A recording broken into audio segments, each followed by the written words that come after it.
Hello and welcome to Cinema of Blood. My name is John. Got kind of a nice overcast day today. I got some natural light coming in through the window. I like this little bit of shade right here on my face.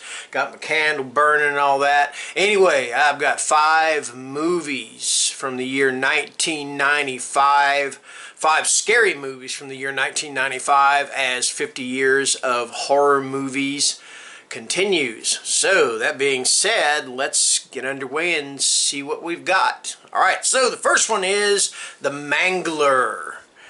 And this is directed by Tobe Hooper. The screenplay is by Tobe Hooper, Stephen David Brooks, and Harry Alan Towers. It is based on the short story of the same name by Stephen King. It stars Robert Englund, Ted Levine, and Daniel Matmore. And I don't know who Daniel Matmore is, but look at it this way. You've got Robert Englund, a.k.a. Freddy Krueger, and Ted Levine, a.k.a. Buffalo Bill from Silence of the Lambs in the same movie. Alright?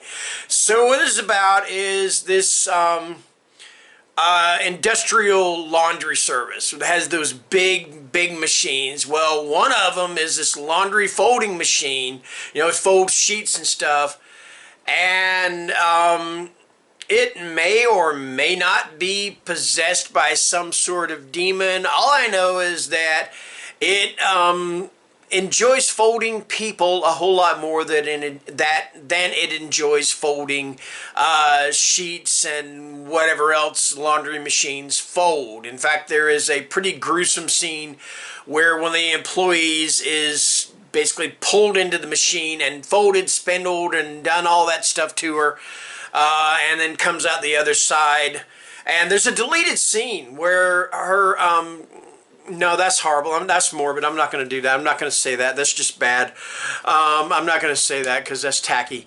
Anyway, Robert Englund is like the I'm trying to think of what do you call it, the foreman, so to speak, of this laundry, industrial laundry business. And it's kind of one of those things is like, does he or doesn't he know what's going on with this machine? What's his play in all this? How sinister is he? He looks really sinister. I mean, if you notice the thumbnail I used, that's Robert Englund in the movie.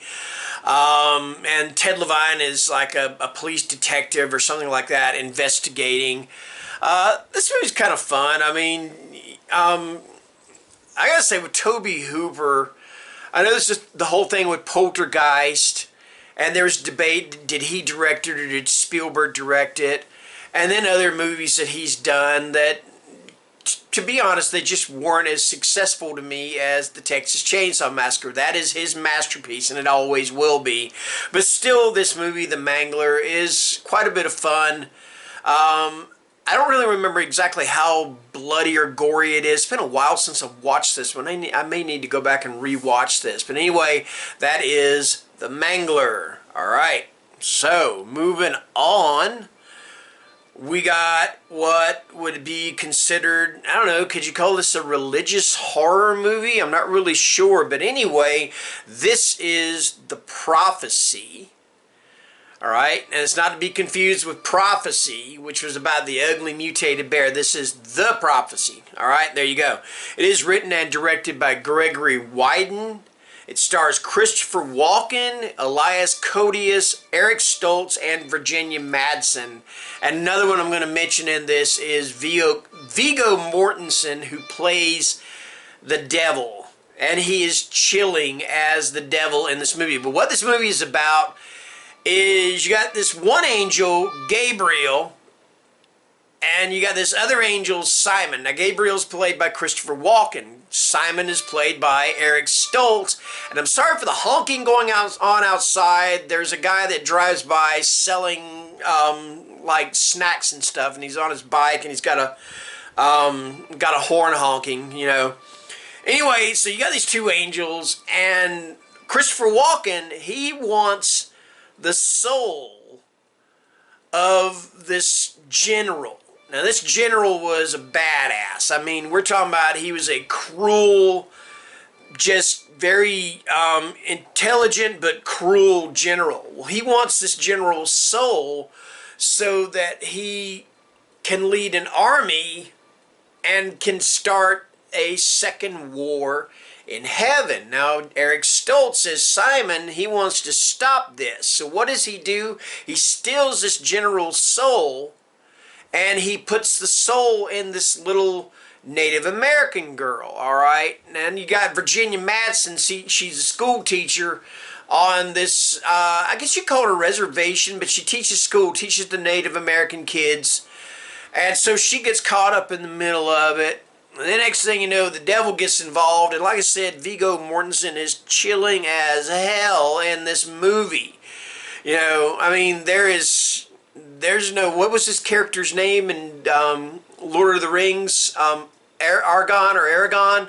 Yeah, there's no Aragon in this, man. This dude is the devil incarnate. He is chilling. And he's only in the movie for maybe, I don't know, 10 minutes? Yeah, but that is The Prophecy. You know, and yeah, I haven't seen, there's been other movies. I saw The Prophecy 2, but I think there's been 5 Prophecy movies. And I'm not sure, but I think Christopher Walken is in every one of them. Fun fact about him, he has actually admitted that if you give him a script and say, hey, you want to be in my movie? He said, I'll be in your movie. He said he's been in movies that didn't even make it a video. You know, so yeah, I mean, that's just so wild. Anyway, that's The Prophecy. Moving on, we have got Species, a little bit of science fiction horror here. This is directed by Roger Donaldson. It's written by Dennis Feldman. Stars Natasha Henstridge, Michael Madsen, and Ben Kingsley. So what this movie is about is Natasha Henstridge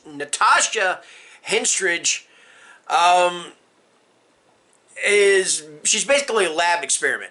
I mean, from the time she's a little girl, she is basically a lab experiment, and what they're doing is they're splicing DNA from an alien DNA into her body, all right, to see what the effects are going to be, all right. So she rapidly grows up to full-grown Natasha Henstridge hot status. All right, I mean, just let's face it, she's hot. Not going to deny that. Not being sexist or anything like that.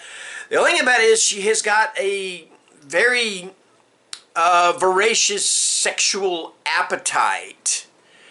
And when you're not able to give her what she wants, yeah, that's when the ugly alien creature comes out of her. And next thing you know, you're getting whatever ripped off. There's a scene where she, I'm going to say it, I'm going to put it in my, I'm going to try to put it in my, there's a scene where she gets blocked by this one girl at this party, and she gets back at the girl by crashing through a wall and literally ripping the girl's spine out. Not a spoiler, not trying to tell you too much about it, but that's what she does. So it's up to this team of scientists, I don't know, scientist exterminators, so to speak, to catch her and try to, you know, bring her back, try to keep her from doing this anymore. So that's pretty much the premise of Species. I saw this one and I saw Species 2, which was a guy instead of a girl, and I didn't like that one as much. You know, and I'm sure some people are sitting there going, yeah, typical, you're a dude, of course you're not going to see anything. But no, that wasn't the case. It just wasn't that good a movie to me. I actually enjoyed Species itself, though. So anyway, Species. There we go. All right, next up. Now, one thing I'm going to admit is I had a little bit of trouble finding movies for 1995, and I thought, well, why don't I find a movie that personally I hated and I think everybody should avoid? So, if you are a fan of the Texas Chainsaw Massacre movies, and I am, I mean, some have been great, TCM itself, the first one, and then some have been good, or very good. The remake of Texas Chainsaw Massacre, I loved it. You know, then in between you had your bad ones. This one is an absolute stinker. And considering the cast, that's even more disturbing. Alright, so this is Texas Chainsaw Massacre, The Next Generation. All right, this is directed by Kim Hinkle.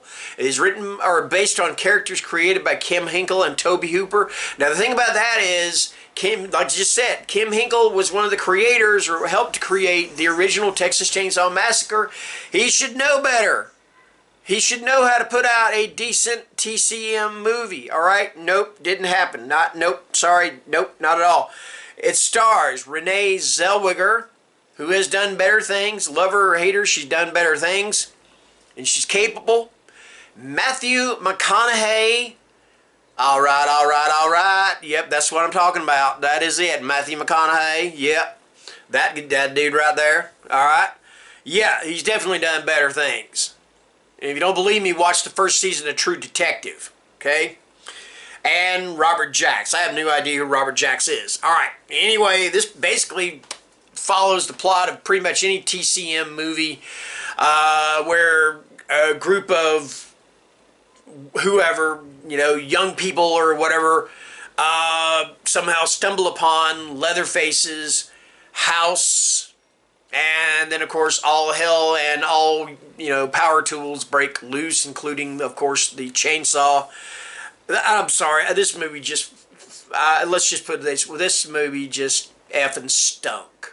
There is no doubt about it. It is one of those movies that it stinks like a diaper, a filled diaper that's been sitting in the sunlight for a couple of days. That's how bad this movie stinks. All right, and there's just no excuse for it. All right, that's all there is to it.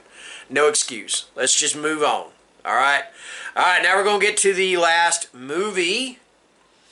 And this is the remake. I know I said I'm avoiding remakes, but this one, the original movie was made in 1960, so it's not within the 1972 to 21 ramifications, so to speak.